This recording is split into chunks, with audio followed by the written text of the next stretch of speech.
Hi, everyone. My name is Alex Reich, and I'm pleased to welcome you to the National Academies of Sciences, Engineering, and Medicine, and to the 11th event of our monthly webinar series, Climate Conversations, Pathways to Action. The National Academies provide independent, objective advice to inform policy with evidence, spark progress and innovation, and confront challenging issues for the benefit of society. In keeping with this mission, we're excited to host these conversations about relevant issues and national policy action on climate change. I'd like to acknowledge that the National Academies Washington, D.C. headquarters is physically housed on the traditional land of the Nokantchatank and Piscataway peoples past and present. We honor with gratitude the land itself and the people who have been its stewards throughout the generations. We honor and respect the enduring relationship that exists between these peoples and nations and this land, and acknowledge that the expertise held by different Native communities is crucial to the work of understanding and addressing both climate change and biodiversity loss. Our conversation today will be recorded and available to view on this webpage immediately after the event.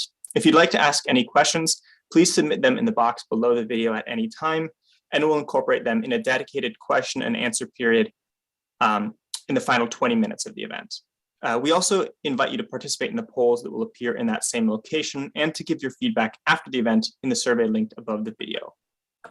If you want to be notified about upcoming climate conversations and other climate-related activities at the Academies, you can sign up for our newsletter, which is also linked above. But today, we're going to be talking about the intertwined crises of biodiversity loss and climate change, and specifically about approaches to address both crises. We're honored to be joined by Shaila Raghav, the leading climate change expert at Conservation International. Shaila will introduce our conversationalists and moderate the event, joining the National Academies for Climate Conversations. Shaila, it's all yours. Thank you, Alex, and to the National Academies, and thanks to all of you for tuning in. I'm just really thrilled to be joining this conversation, which focuses on the dual importance of climate change and biodiversity. We're going to hear the perspectives of two expert conservationists who have made invaluable contributions to our understanding of biodiversity, and have a dialogue about what's at stake and what can be done to get our planet on course to halt and reverse biodiversity loss and address the climate crisis. These topics have never been more important, as the next part of the IPCC, which is the Intergovernmental Panel on Climate Change, sixth assessment report on climate impacts, comes out in the coming days. We know that many terrestrial, freshwater, and marine species have shifted their geographic ranges. Seasonal activities, migration patterns, abundances, and species interactions in response to ongoing climate change. And there is a real possibility that climate change will cause either mass extinction of species or changes in suitability or survivability, including ecosystems passing tipping points, which will affect food, health, and livelihoods of billions of people. And another reason this conversation is important is that a landmark conference is taking place in Kunming, China, under the Convention on Biological Diversity to negotiate a new global framework for targets on biodiversity. And so we are going to talk about this concept, biodiversity, and how it's connected to climate change, and more importantly, what can be done on a collective and individual level to address these twin crises. The topics addressed are also featured in a recent publication by the National Academies called Biodiversity at Risk, Today's Choices Matter. And that's inspired this conversation, and we encourage all of you to take a look and read that publication. All of you tuning in are also invited to engage with our panel today via the Q&A option here in Zoom, and we'll save the last 20 minutes of this session to respond to your questions. So without further ado, allow me to introduce the two individuals I'm honored to be on this virtual stage with. Kamal Bawa is the Distinguished Professor Emeritus at the University of Massachusetts, Boston, and the founder-president of a Bangalore-based Ashoka Trust for Research in Ecology and the Environment, or ATRE. He explores the role of institutions and market-based approaches to conservation, the impacts of climate change on biodiversity, and the relationships among poverty, institutions, and community-based conservation. Victoria, or Vicky Reyes Garcia, is ICREA Research Professor at the Institute of Environmental Science and Technology, Autonomous University of Barcelona. Her research focuses on indigenous and local knowledge systems, particularly in relation to the natural environment, and on the relevance of these knowledge systems to understand and deal with climate and environmental crises. So to kick off our discussion, let's really just start with the basics. Biodiversity is a term that's become mainstream over the last couple of decades. The recent National Academies booklet on biodiversity defines it as the rich variety of living things that woven together support and sustain life on Earth. So this touches almost every aspect of the planet. What does it mean to you? And what inspired you to examine biodiversity in your work? Kamal, let's start with you. Yeah, thank you, Shaila, for that introduction, and thank you for the Academy for putting it together. And good afternoon, everybody. I first got fascinated with biodiversity when I traveled to Himalaya almost 60 years ago. I was born and raised in dusty plains of Punjab with very little biodiversity. On my first day, I was traveling on this very small train. It is called Toy Train, on its way to the mystical town of Darjeeling, where, as many of you know, the famous tea is grown, the Darjeeling tea. And as this slow-moving train passed through this highly diverse tropical forest, I was fascinated by everything I saw around me. I had never seen something like this. And I didn't know what it was. I was passing through one of the hottest biodiversity hotspots. But the term hotspot was not coined until almost 20 years later. Even the term biodiversity was not known then. It was again coined in the early 80s. I think that was the day, almost 60 years ago, I decided to commit myself to the study of biodiversity. And later, of course, I went and worked in Central American forest and again saw fascinating biodiversity and the devastation of this biodiversity. My field sites will disappear overnight. And again, that led me to think of starting an institution in India devoted to conservation of biodiversity. And that's how A-Tree was born. And so it was 60 years ago that I got that inspiration and continues today. Sorry for the long answer, but. Oh, that was beautiful. Thank you, Kamal. And Vicky, what about you? Did your origin story or kind of what inspired you also start in childhood? Not actually, no, and it's a very different story because I'm an anthropologist by training, and I was more interested in people, so I wanted to study people and the botanical knowledge in particular, and how this knowledge is lost or changes when indigenous people get adapted, integrated into the market economy, and that's how I actually went to the Amazon for doing my field research. And being there, I also have like this memory, like Kamal, I have this memory of one person in the community where I was living that it was telling me about all these people that are not from the same ethnic group coming and putting pastures and destroying the forest. And I told him, but Paulino, why did you let them in? And he told me, Doña Vicky, they call me Doña Vicky. Who would have thought? Who would have thought that they will destroy the forest in the way they do?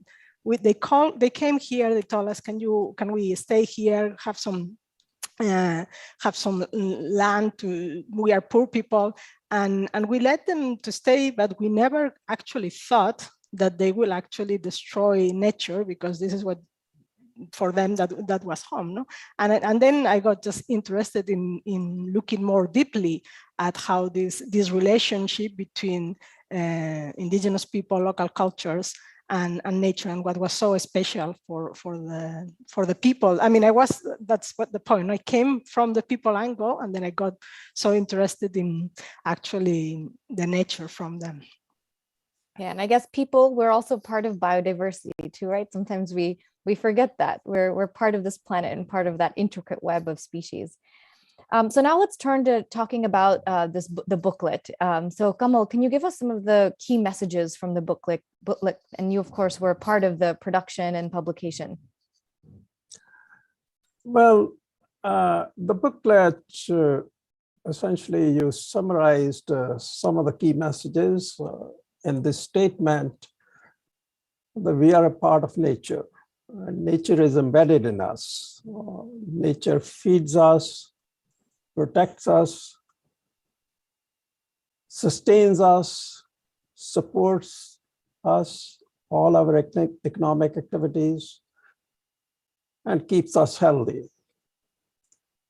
And so the first part explores how we are part of nature, this thin layer of fabric of life that surrounds the planet, and how fragile it is, how important it is to our survival. What are the pressures on this fabric of life? How do we mitigate these pressures? And so the book has messages for the governments and of course, individuals, as individuals, what we can do. And we'll come to that later. Yeah, and we encourage all of you to take a look at the publication. Another aspect of biodiversity, and one that I spend a lot of my time thinking about and working on, is climate change, and drawing attention to the fact that at least 30% of the solution to climate change comes from protecting, better managing, and restoring natural ecosystems. And nature, our lands and our seas, absorb more than 50% of the carbon dioxide that we emit on an annual basis. And so we've begun to even map where all of these carbon sinks are. In many cases, it's where the highest biodiversity is as well. It's almost like, creating a new hotspot map, places with these living carbon reserves. And of course, ensuring that we experience no more losses of these areas is going to be critical for addressing the climate crisis. So Kamal, in recognition of this fact, what are some of the most effective approaches for addressing biodiversity and climate change together? Yeah, as you said, land absorbs 50% of the carbon dioxide we emit, approximately. But land is also a source of emissions. And I'm not referring to emissions from the energy or transportation sectors, but from activities that reduce biodiversity, such as deforestation, degradation of soils, and intensive, what has also been called industrial agriculture. And nature-based solutions, as you know, are based on that particular component of land, forests, agriculture, and how we can use various strategies to sequester more carbon. And also in terms of agriculture, how we can better manage soils, and not only we are able, so that not only we can sequester more carbon, but also how we can reduce emissions that result from agricultural activities.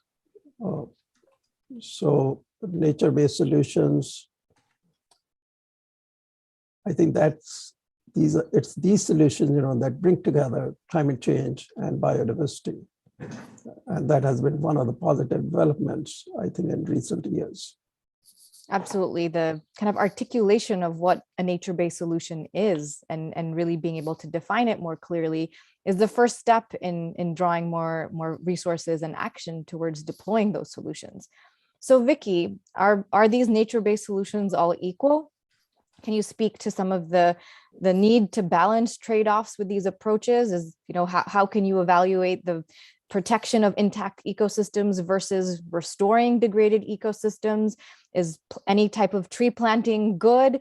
How do you actually go about prioritizing among these solutions? Yeah, this is a great question. Actually, they are not all the same, right? Some of them are actually what we call co-beneficial. So they have kind of like positive outcomes, both in biodiversity and in climate change, or like carbon sequestration. So for example, the example that Kamal just gave, if you can restore natural ecosystems, for example, if you restore mangroves that capture a lot of carbon, this can have good benefits for biodiversity. You can increase biodiversity. You could also have social positive benefits, and you are actually it has its beneficial for nature, for climate, and for people.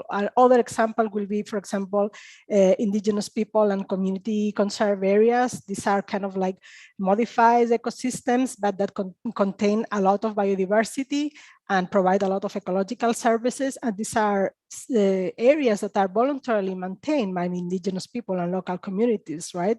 So by maintaining these ecosystems, you are avoiding further carbon emissions, you are providing land for the people who live there, and you are maintaining the landscape, the ecosystems that these people have generated, right? So these are good examples, but you could also have examples where there are what we call trade-offs, right? Where you increase the benefit in one aspect, let's say climate, but you degrade the other, for example, biodiversity. So for example, planting bioenergy crops in large areas, this might be good for use of renewable energies, but this might have very bad effects on biodiversity, right? So this is very important to keep in mind, because when we are kind of like designing this nature-based solution or designing all these policies, we should not be looking at only one aspect. We should be looking at how the option that we are looking at impacts biodiversity, climate, and also society. Yeah, so there isn't a one-size-fits-all approach. It's really a matter of really determining what are the goals and the outcomes that you're seeking for any particular type of nature-based solution, and then prioritizing against those criteria. And what about oceans or terrestrial ecosystems? Usually the discussions around biodiversity are dominated by terrestrial or land-based biodiversity, tropical forests, for example. What are your opinions or thoughts on any similarities or differences, or the importance of drawing attention to ocean or marine biodiversity as well? Let's start with you, Kamal. Yeah, let me talk about similarities. I think when we look at the oceans as to what might be the major mechanisms to absorb carbon, again, I think many people might be familiar with the concept of blue carbon. The carbon that can be sequestered coastal wetlands and mangroves, and the restoration of mangroves and wetlands. I think that is supposed to be one main mechanism to reduce, to take out carbon from the atmosphere. The other, of course, is fisheries, sustainable fisheries. I think that's where the approach might be different. But I think basically we are looking at the same thing as we are looking on the land, in terms of how do we modify our food systems to reduce carbon footprint. Similarly, we are looking at fisheries, how we reduce carbon footprint in managing fisheries better and providing better nutrition and sustaining food supplies from the oceans. Then, of course, when we come to the transportation sector, we are talking about reducing footprint. That's where the main activity is on land, and similarly in the ocean. One is talking about the shipping and the impact of shipping and how we can manage those emissions better. Great. And same question to you, Vicky. Yeah, I mean, my particular expertise is not much on the oceans, but I think that what Kamal was saying, this issue that we cannot separate the nature and climate in addressing the crisis that we are now looking. In fact, when you look at the land systems, here you have more the problem also of society, right? Many of the issues, because many of the solutions are land-based. For example, if you want to put renewable energies, or if you want to do biocrops, all this is land-based as it is biodiversity, right? So that's an issue.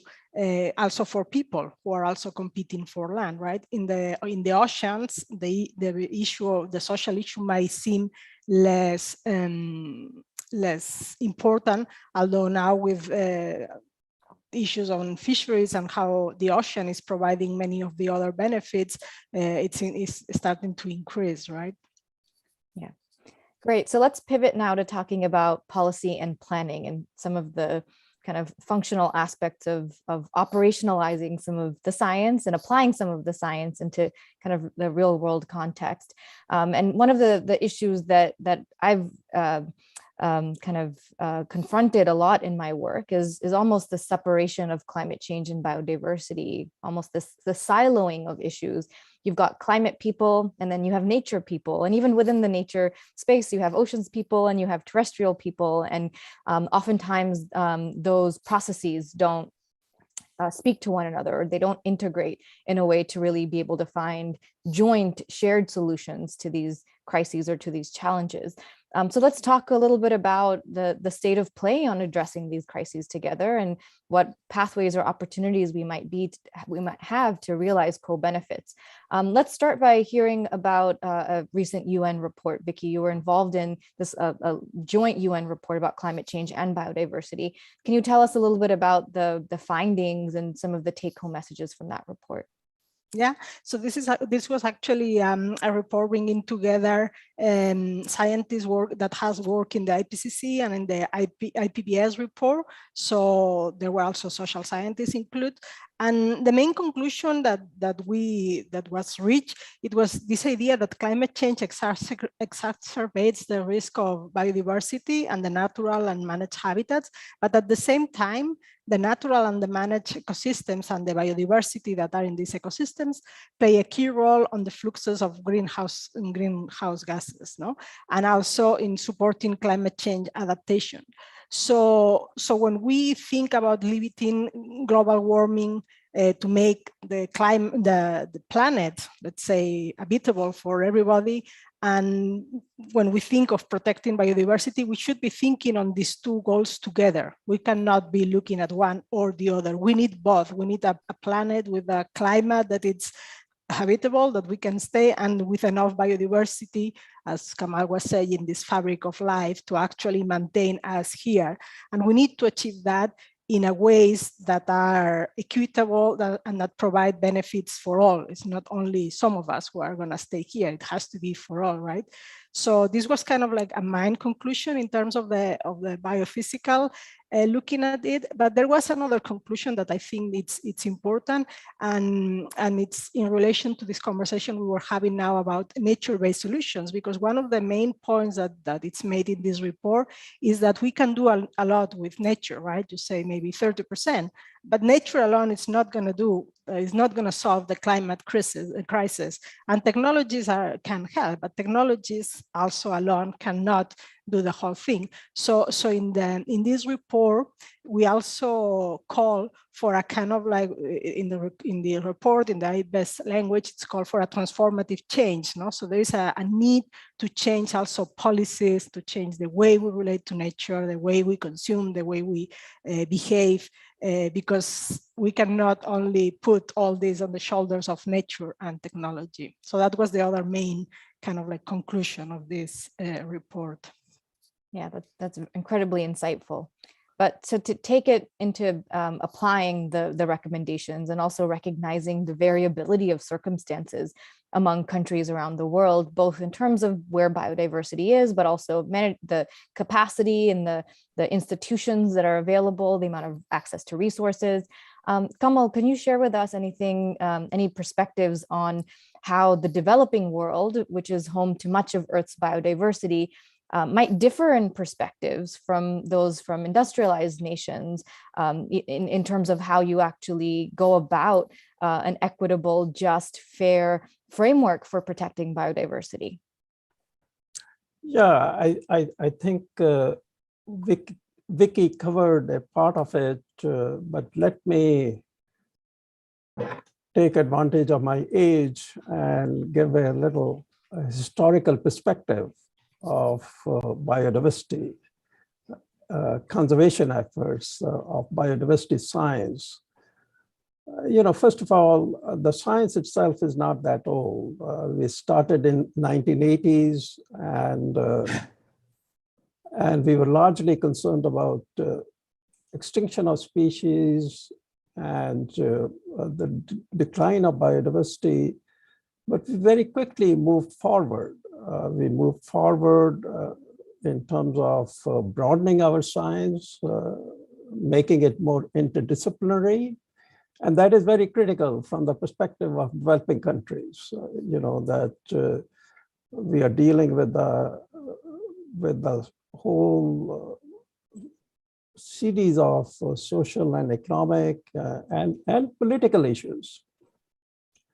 And we started thinking about landscapes, and not just pristine landscapes, but multifunctional landscapes, where people really depend on biodiversity for their livelihoods. And that was, again, I think, a tremendous advance. We started thinking about linking science with policy. And we are now very much focused on, as Vicky mentioned, on social processes. And I think those are really very, very critical components of whatever strategy or whatever way we find to curtail the decline of biodiversity. So I have been very encouraged by all these developments. And then, of course, the creation of new international fora, IPBES. I can't say enough about IPBES. The way IPBES has engaged, I think, people from developing countries in terms of defining global goals. So I've been very much encouraged by the progress that we have seen recently in sort of bringing more and more perspectives from developing countries into the global agreements and conventions than it has been the case in the past. Thank you. And one of the other really important aspects of this conversation is also the remarkable overlap between where indigenous people and local communities live and where the earth is most biodiverse and where actually the biodiversity is still mostly intact, although of course threatened in many places. And so there's an active debate about new efforts to scale up protection, which sometimes runs counter to the rights and sovereignty of local communities. And there's also a history of conservation efforts displacing local people. So in your perspectives, what is the role of indigenous people and of local and traditional ecological knowledge in understanding and maintaining and managing biodiversity? And what are some of the tools or approaches in maximizing those community benefits or doing so in a right way that ensures the sovereignty of these communities? Let's start with you, Vicky. Yeah, sure. So, I mean, the question is interesting because, I mean, for the last, I don't know, maybe 20, 30 years, I cannot claim 60 years yet, like Kamal, about of my research. We have been looking at local ecological knowledge or indigenous and local knowledge and how this can contribute to biodiversity conservation, how it can contribute to understanding climate change impacts and how climate change has cascading impacts in biodiversity that end up affecting people. So this has been the kind of like the perspective from where we enter into this idea of like indigenous people can help in conservation. But now after the IPBES report where it says, okay, I mean, there are direct drivers to the loss of biodiversity, right? That can land use change, deforestation, pollution, invasive species, but actually all these are underpinned by values that are more indirect and that are the values of our society, right? So from this perspective, we could also think, okay, we can maybe learn about the indigenous people and local knowledge cosmovisions and their values, on how do they actually use these values to relate to nature. And think about the comment that the first comment I make about how they got to that. No, who would have imagined? No, for some indigenous people, the vision of the relation to nature is already in line with the CBD's vision of 2050, living in harmony with nature. This is what they have done, right? And this is when we think, okay, how can indigenous people contribute to us? Sometimes we think on this very narrow view of their knowledge, that we could also learn in the way that they conceptualize humans as a part of nature, on the way that they think that we need to have mutual reciprocity between humans and nature, that we are not owners of nature, but we are custodians of the species to pass to the future, that the health of, now there is this concept of one health, no? So how this, for many indigenous people, this is like, okay, yeah, what you are discovering now, the fact that we all depend on earth, no? So my point here is that we should maybe move a little bit from this kind of like view that indigenous knowledge can help us monitor, can help us track species, can help, and which it can, right? But my point is we can learn much more on how they manage from their vision, from their values, because it's actually values what it's kind of like threatening our biodiversity and generating the climate crisis. Thank you, Ricky. Kamal, same question for you. Yeah, I think as we have discussed earlier, restoration of degraded lands, whether we are talking about forest restoration, agroforestry, or regenerative natural agriculture, all these mitigation measures for climate change as well as for augmenting biodiversity at a very large scale will require the participation of local communities and their involvement. And secondly, I think it's not simply an issue of participation. As you mentioned, it's an issue of rights, and people are talking about rights-based approaches, and especially when we talk about biodiversity conservation in protected areas, because these were the lands that originally belonged to local communities, but they were disenfranchised and marginalized. And thirdly, I would say we are thinking, we are seeing the beginnings of new approaches in sustainability science. It's a co-creation of knowledge, participation of multiple stakeholders, not only necessarily the local communities and the indigenous people, but other local actors in what we do, how we design our programs, how we evaluate these programs. And these are, again, very, very encouraging approaches. And finally, let me say about the emerging role of information technologies. We will see in 5 years' time a huge, huge difference of various actors coming together and people using various social platforms, digital platforms, and apps, and so on and so forth, not only for the integration of different approaches, but also integration of multiple stakeholders. Great. Thank you. So in our remaining 5 minutes for this moderated question session, I'm going to ask you a couple questions related to what's next and where we go from here, and what are the types of policies or practices that we can look forward to or that we should call for over the next year or next decade. So let's start by talking about governance and talking about policy in particular. We know that climate change and biodiversity loss are issues that are caused collectively by many people. And so every country, every community, every individual really has a role to play At the same time, governments are also responsible for subsidizing a lot of activities that are perpetuating biodiversity loss.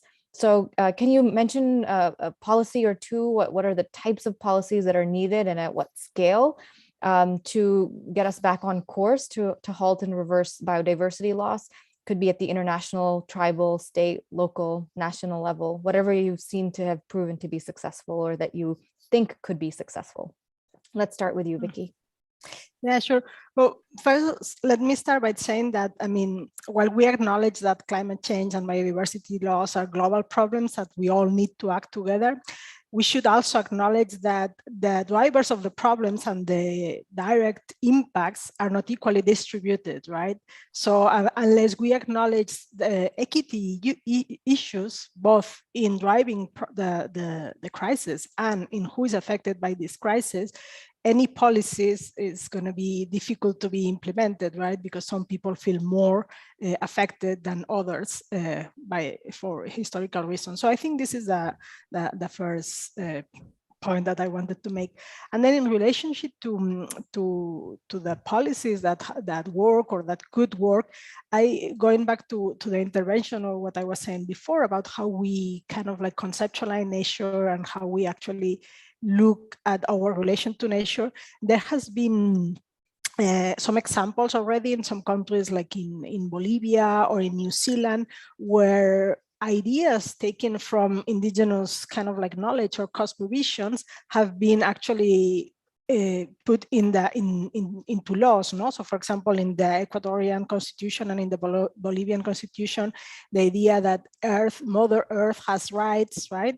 And in New Zealand, the river Wanganui has also a legal personhood. So these are ideas that come from indigenous conceptualization, right? But that have been given legal recognitions. So more of these of like, I mean, sometimes when I talk, people say, but we cannot all be like indigenous people. And I say, no, but that's not the point, right? The point is how we learn from other cultures, things that have worked and incorporate them in the mechanisms that we have, no? So I think that will be a call, and the other call will be for, as Romar was saying, no, recognizing rights of people who have taken care of biodiversity in a demonstrated way, right? So it's like recognizing land territories or funding initiatives of indigenous people who are like taking actually care of nature. Those could be policies that these are policies that are probably cheaper than some of the policies that we are taking, but it's just that you need to acknowledge that these people have rights. Great. And Kamal, same question for you, but if I might ask you to focus on this proposal to protect 30% of the planet, the 30 by 30 initiative by 2030. What are your thoughts on the promise of a global framework for action, and how do you see that being relevant for national policy as well?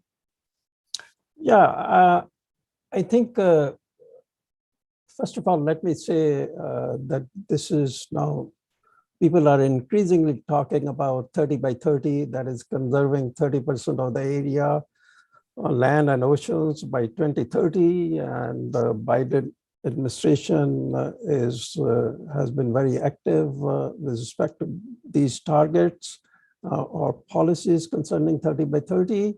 And again, I think I'm very encouraged by the fact that when you look at that document prepared by the Biden administration, the key elements of that are, the support locally led conservation efforts.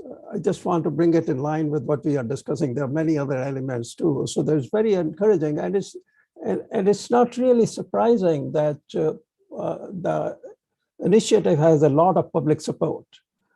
Now, when we translate this concept to developing countries, I think there are problems. And let me illustrate very briefly the problems by considering US and India. And US, for example, has 80% of its population in urban areas and has almost you know, 36% of the land under forest, and if you have other natural habitats, it'll come to much more.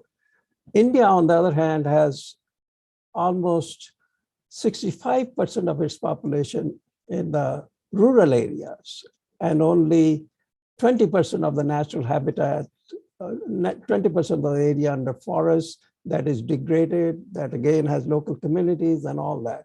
So the things are going to be very, very different in sort of aspiring towards that goal.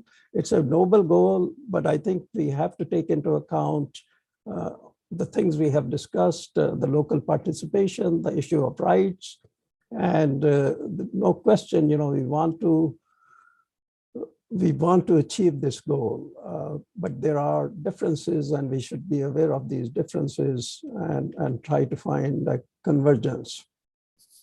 Great, thank you. So we're going to transition over to our audience Q&A, but while I get those questions together, can both of you reflect on what gives you hope? I know a lot of this news is quite sobering, and I think is causing a lot of anxiety about extinction, what this means for human civilization. What gives you hope as experts in this field, working day in and day out? And if you could keep it to, you know, top 2 sentences, and then we'll transition over to the Q&A. Vicky, let's start with you. Yeah, sure. Well, for me, there are 2 things. One is that actually biodiversity and climate change have actually been mainstream a lot in the last, let's say, 10 years or so. So I think it's becoming evident that this is something that we need to do something about. And the other thing that actually makes me hope is that, or at least from what I see around me, is that the young generations are taking the issue very seriously, right? And I think that's actually a lot of hope, because they are the ones who are they see they are the ones that are gonna have to face a problem, and they are acting on that. Thank you, Vicky. Kamal? Yeah, I think much more awareness now than it was. The secret is out about 60 years. So I would say 60 years ago when I started. And there are more people, more organizations. In India, when we started A3 about 25 years ago, there was one such organization in the city of Bangalore. Now there are about 10 or 15, which bodes very well for us. And I believe in primacy of science, of knowledge, all sorts of knowledge, and information, and of course, human spirit and ingenuity. We will overcome this crisis. Great, thank you both. So just a reminder to all of you tuning in, feel free to keep submitting your questions in the link, the Slido link under the video. And so to start with an audience question, there's been a little bit of dialogue about, you know, placing a value on biodiversity, a monetary value. Can you actually have a dollar figure on the you know, to monetize what biodiversity is worth? Do you think that that's a useful exercise, and is that a useful tool in getting lay people and getting the economy to value biodiversity? Either or both of you can answer. Well, I mean, I can start. The IPBS recently, or is just now working on this values assessment, and the actual one, I mean, they have not released it, but when I was talking with one of the guys doing that, it's like, the funny thing is that the value of biodiversity, it's not measured. I mean, when people think, many economists think on the monetary value, but when you put it on that term, it's limiting.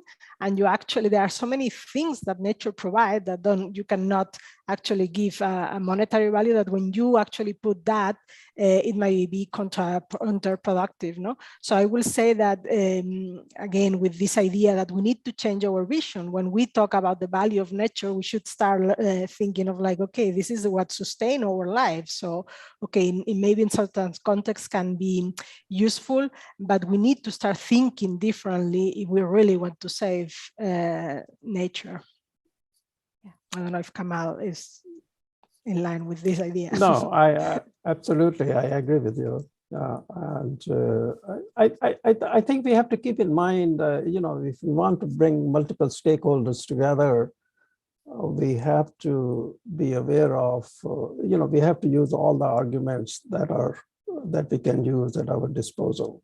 And there are people whose minds will not be changed unless, we do get into the valuation studies, and the field is growing, and I think it has helped the movement. Okay, in my thank you opinion. both. Okay, this question is for you, Vicky. How do you preserve the rights and power of Indigenous people rather than just learning from Indigenous people and turning it into knowledge for ourselves? Yeah. I mean, actually, what they claim is the right to be on the decision tables, right? Many of the decisions, for example, if you think about the CBD, if you think about IPBS, if you think on IPCC, all these are processes that are kind of like led by nations, right? That don't necessarily, some of them recognize more than others Indigenous people and their values, but that Indigenous people don't have the right to sit and say what they think.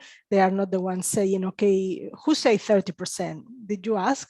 Who did you ask? You ask scientists, you ask some policymakers, but you don't ask Indigenous leader, Indigenous organizations. So the right and power is by putting them in the decision table and treating them as equal. It doesn't mean that we have to do what one party or one of the actors says, right? I mean, there are many actors, but recognizing that they should have a voice.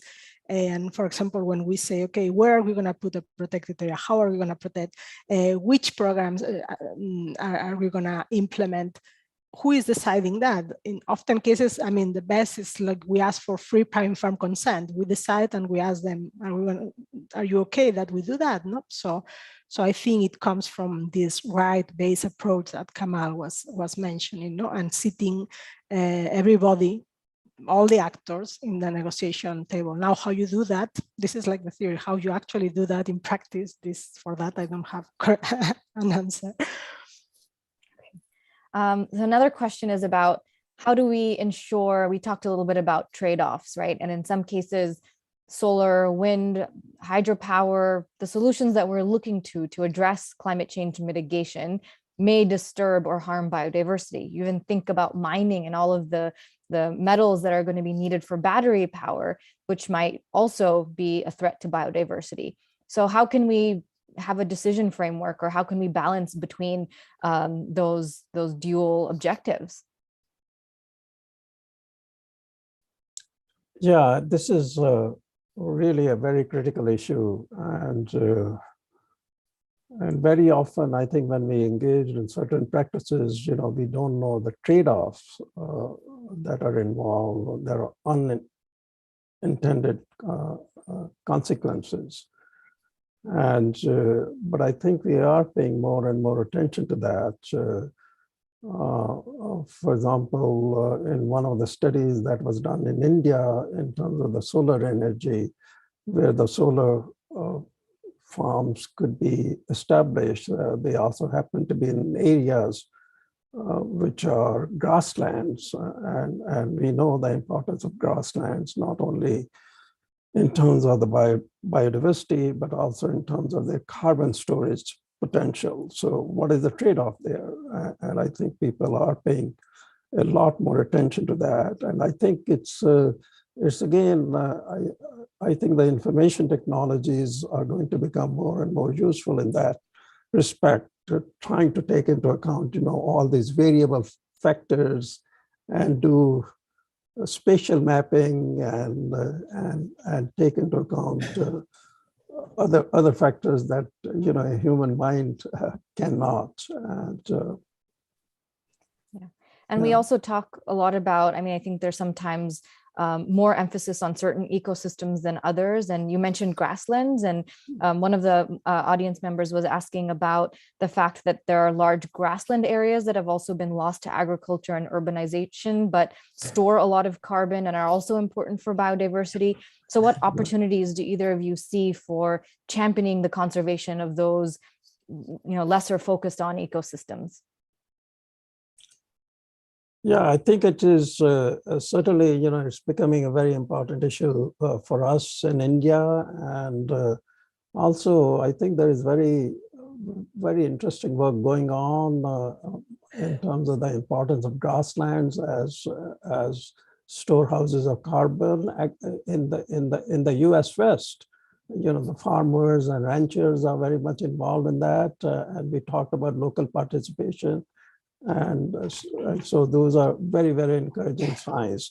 But this issue has come up, very, very recently, I would say, in relative time, just during the last 4 or 5 years. But it's a very important point.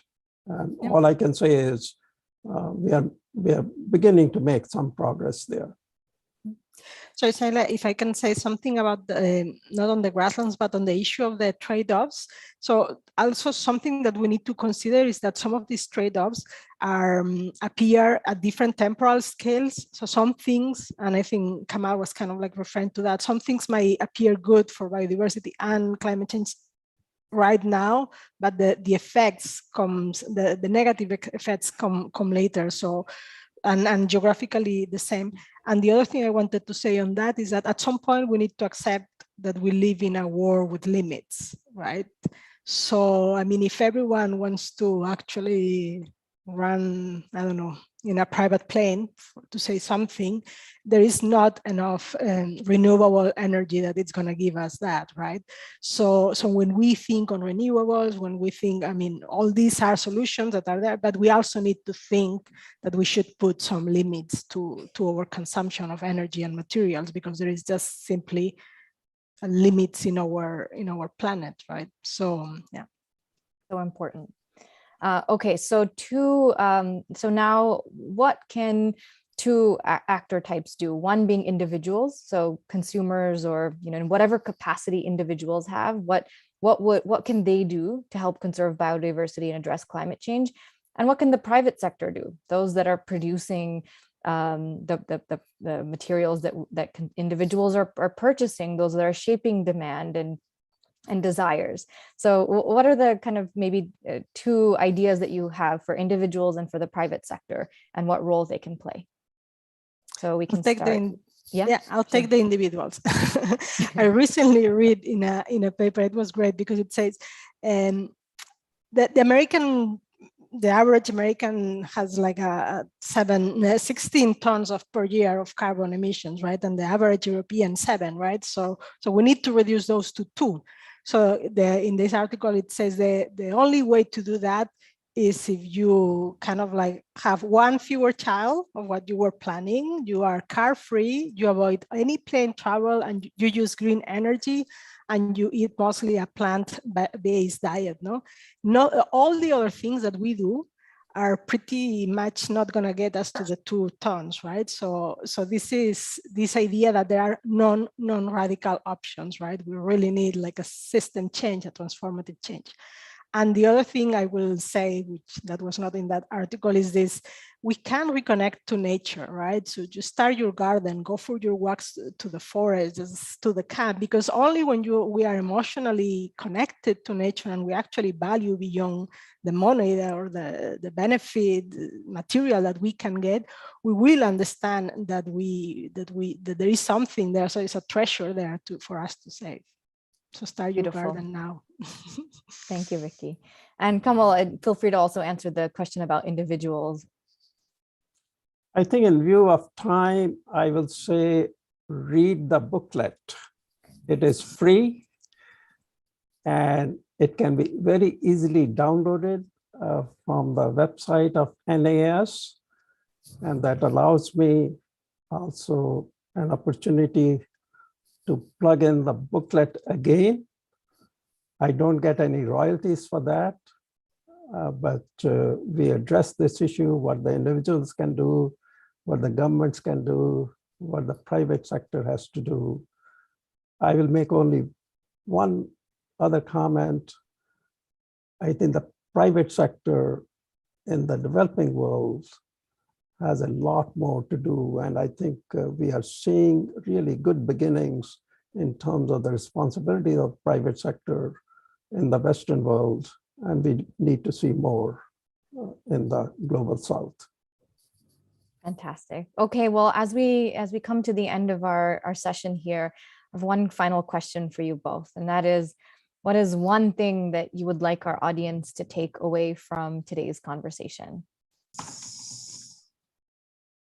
We can start with you, Vicky. Yeah, sure. So I think my call will be for acknowledging and respecting biodiversity in general. And for me, that includes all this biodiversity that we have learned how to value, but also cultural diversity, right? And just understanding the links that this cultural and diversity, and this is from an anthropological point of view, you know, from this cultural, from other people's relations to nature, we can learn how to actually relate differently and save nature. No? So in the same way that we don't want an ecosystem that where only there is one species, why will we want a planet where there is only one way of looking at the world and one language and one homogeneous? No? So let's just kind of like celebrate diversity. Wonderful. Thank you, Vicky. Kamal? Yeah, along the same lines, I would say explore biodiversity, explore your environment in your backyard or wherever you can. Unlock the mysteries of millions of years of evolution, discover new connections, discover how nature has solved problems. We often talk about solutions, and you will find a lot of solutions there. Get engaged with nature. Thank you both. I've learned so much from both of you, and I look forward to continued dialogue and conversation on these two very important topics. Thank you, and back over to you, Alex. Thanks, Shaila, and thank you for your fantastic moderation and your own contributions today from your own work. Also, just thank you so much, Vicky and Kamal, for sharing your reflections, your time, and your inspiring words to leave us with. Thank you all to everyone at home or work for joining the National Academies for our 11th climate conversation and for asking so many good questions. Our conversation today was recorded and it'll be available to view on this same webpage immediately. If you want to get notified about future events like this, you can sign up for the Climate at the National Academies newsletter above. And as a final reminder, to share your feedback on our event today or your ideas for future events, please do take the survey link above or in the announcement below. It's just a few questions and we really do appreciate hearing from you. Lastly, thank you to the climate communications team at the National Academies and to everyone behind the scenes who supported today's event. We're excited to continue the conversation through future events like this. Please stay safe and have a good one.